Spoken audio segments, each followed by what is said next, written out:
वो प्यार चाहिए, वो लगन चाहिए, वो निश्चय चाहिए, जिसके आधार से सब सहयोगी बन जाते हैं। तो जहाँ लगन है वहाँ विघन नहीं रहते, जहाँ निश्चय है वहाँ विजय हुई पड़ी है, विजय उसकी निश्चित है। इसलिए बाबा की ये बताई हुई सुंदर विधियों को जो अपनाते हैं उनके अंदर सब प्रकार की विशेषताएं अपने आप आ जाती हैं, वो विशेष आत्मा बन ही जाते हैं। हमने आपको एक बात कही कि एक विशेषता जो बाबा ने हम बच्चों की देखी और उस विशेषता के आधार से हमें चांस मिला, सेवा करने लगे, उसके आधार से सब विशेषताएं बाबा ने भर दी। कभी कभी मैं भी अपने आप से पूछता हूँ कौन सी ऐसी विशेषता थी जो बाबा ने आज यहाँ से यहाँ बिठाया, इतनी ऊंची स्टेज पर बिठा दिया, क्या से क्या बनाया, कौन सी विशेषता। एक गांव का रहने वाला, कोई पढ़ा लिखा नहीं, कोई डिग्री होल्डर नहीं, कोई पोस्ट पोजीशन नहीं, 15-16 साल की उम्र में बाबा के घर में आ गए। दुनिया का ज्ञान नहीं, कोई प्रकार का शास्त्रों का ज्ञान नहीं, इधर उधर कई बातों का ज्ञान नहीं। बाबा के घर में आए, केवल एक ही मंत्र पक्का किया, बड़ों का कहना जीव। कभी मैंने ये नहीं कहा ये मुझे नहीं आता। उन्होंने अगर कहा है, सेवा दी है, मैं हाथ आगे बढ़ा ले हूँ, जी कर रहा हूँ। जी करने वालों को थोड़ी सी मेहनत करनी पड़ती है, क्योंकि जो हाँ जी करने वाले होते हैं ना उनके पास बहुत काम आते हैं, चारों तरफ से आते हैं। जो ना करने वाले होते हैं वो फ्री रहते हैं। लेकिन हमने देखा कि बड़ों की दुआएं मिल गई, हाँ जी किया, उनकी दुआएं मिली, योग्यताएं मिली, मदद मिली और वो काम अपने आप होने लगे। कभी भी ये नहीं सोचा है कैसे करेंगे, कौन करेगा, ये तो बहुत बड़ी बड़ी बात है। दादी जानकी जी ने एक बार बुलाया मेरे को, कहती है दादी का एक बहुत स्नेही भाई था, बड़ी पोस्ट पर था, तुम उसको बहुत प्यार से पत्र लिखो। दादी मैं उसको इतना नहीं जानता हूँ, मेरे मुँह से निकला मैं उसको नहीं जानता हूँ। अरे जानने की क्या ज़रूरत है, तुम बाबा की तरफ से उसको इमर्ज करो और उसको लिखो कि दादी आपको मधुबन में बुला रही है। अगर तुम मधुबन नहीं आ सकता है तो लंदन में तेरे को आने का निमंत्रण है। अब मुझे दादी ने बड़े प्यार से वो पत्र ऐसे 2 शब्द बोले कि तुम लिखो। अब मैं उस व्यक्ति को मैं जानता तो था, बहुत बड़ा अपने धर्म का गुरु था, बड़ी पद पर था। मैंने बहुत जा कर के प्यार से पत्र लिखा दादी की तरफ से, और लिखने की बात कहती इसको अच्छे से अच्छे कागज़ पर प्रिंट करके उसको भेजो। और सचमुच वो पत्र गया और लंदन में आ गया। वो दादी कहती देख तूने पत्र लिखा ना। मैंने कहा मैंने नहीं लिखा दादी, आपने कहा तो बाबा ने लिखवा दिया।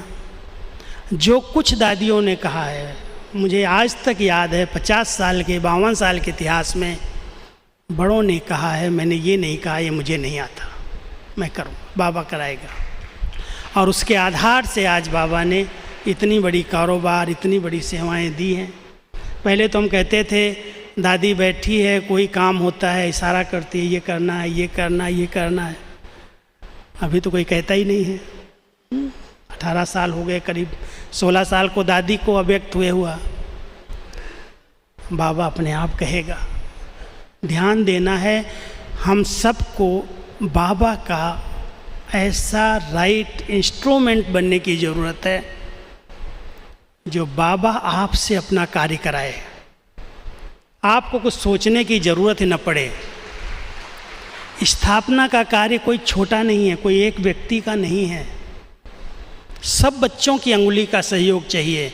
इतने बड़े कलयुग के गोवर्धन पर्वत को उठाना है, इस कलयुग को सतयुग में परिवर्तन करना है।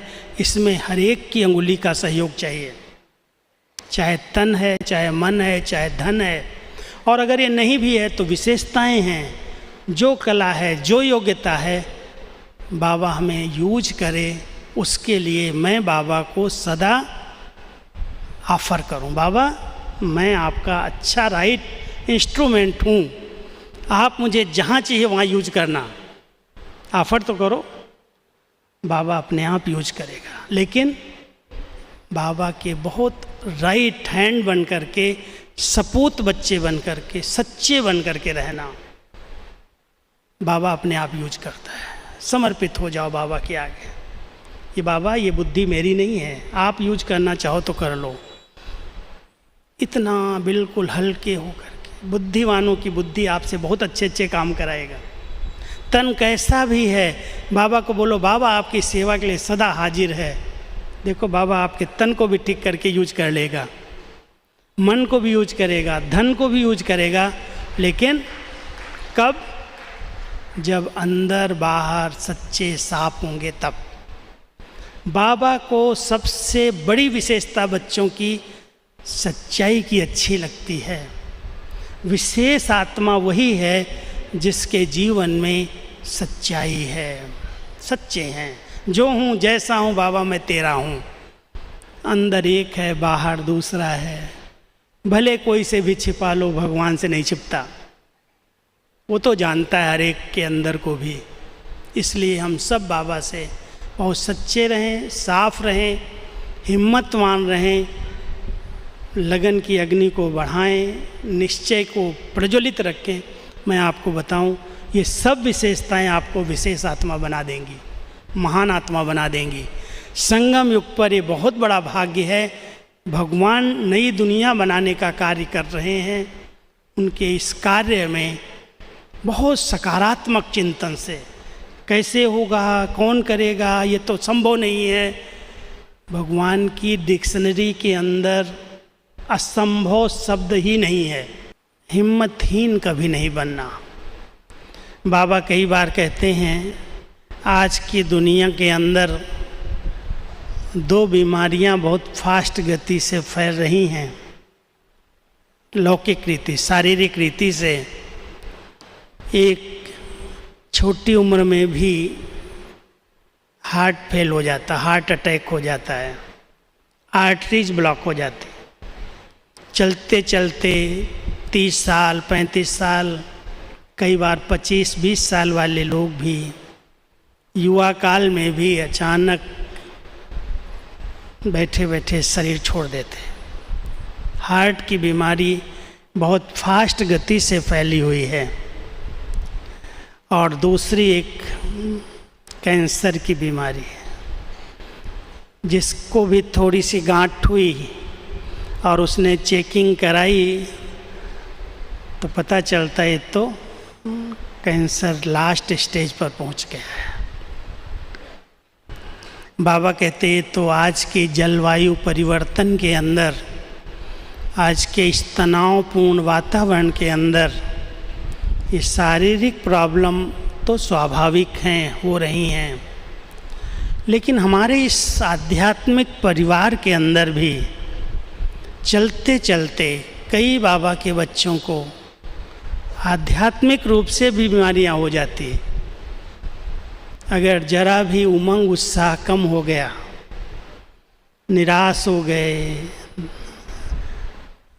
दिल शिकस्त हो गए, छोटी दिल कर ली, तो बाबा कहते इसकी आर्टरीज जो है ना ब्लॉक हो गई, उमंग उत्साह खत्म हो गया। न योग का उमंग है, न पढ़ाई का उमंग है, न सेवाओं में उमंग है। पुरुषार्थहीन आत्मा बन जाती है। जैसे उसको हार्ट की बीमारी हो गई, उसकी सांस फूलना शुरू हो जाती है, चलना और जीना मुश्किल हो जाता है। इसलिए बहुत बहुत ज़रूरी है इस ब्राह्मण जीवन में हम सब का उमंग उत्साह सदा बरकरार रहना चाहिए, आगे से आगे रहना चाहिए। मैं आज अपनी प्रकाश मणि दादी जी को सामने रखते हुए आपको उनके उमंग उत्साह की कुछ बातें सुनाता हूँ। एक बार दादी जी सभा में आई तो सबसे क्लास में हाथ उठवाने लगी, इस सभा में बुढ़ियाँ कौन कौन हैं, बूढ़े कौन कौन हैं। तो जो 60 साल के ऊपर वाले हैं वो बूढ़े। तो दादी ने कहा अच्छा बूढ़े हाथ उठाओ, खड़े हो जाओ। तो जब सभी बूढ़े खड़े होने लगे तो मोहिनी बहन जी साथ में बैठी थी, वो बड़ी रमणीक थी। वो कहती, दादी आप भी खड़ी हो जाओ, आप भी तो बूढ़ी हो। तो दादी कहती, मैं बूढ़ी हूँ? किसने कहा मैं बूढ़ी हूँ? बड़े नशे से बोला, मैं बूढ़ी नहीं हूँ, मैं तो सदा युवा हूँ। बूढ़े वो हैं जिनके अंदर उमंग नहीं है, उत्साह नहीं है,